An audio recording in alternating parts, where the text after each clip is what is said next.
by committing perjury.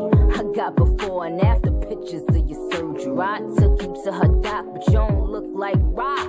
Left the operating table, still look like nah.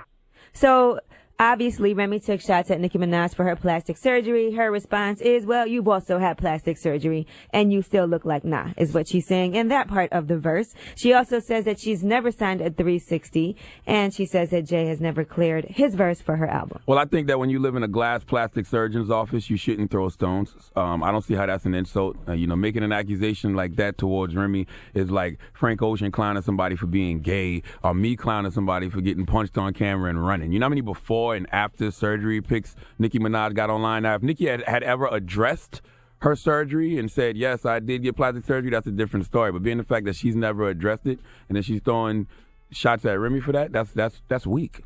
See, I don't like what you're doing. So you breaking down every lyric Nicki put. We didn't do that for Remy. Yes, we did. That was 7 minutes. We said Remy Sheetha was a dope record from front to back. We didn't say was this true or was this not true. I actually said Sheetha, to me, is the best diss record of all time. Ooh, Envy, well, that was a reach too. But Envy, I still feel that. I never said anything that Nicki said wasn't true. What I said was you shouldn't throw stones if you live in a glass plastic surgeon's office. But her bars are not trash. It's not trash. It's not poopy bars. It's not the worst thing I've ever heard. It's cool. All right, well, let me finish off by reading what Nicki Minaj posted on her Instagram.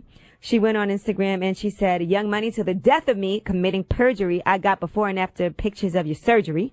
Stop surgery shaming before I post them. Fraud. Diss records can't be lies. Great diss records are facts. But here at Young Money, we don't do diss records. We drop hit records and diss you on them. I got a bunch more on cock. Pause. The greats took 3 months to respond to diss records. Queens don't move on peasant time. Queens shut down Paris. Then drop hits on Queen time. I love my fans. You are the real MVPs. Been writing my own rap since I was 11. God knows next week I'll beat Aretha for the most Hot 100 hits on Billboard by any woman in the world ever in the history of music. Stay in your bum ass place.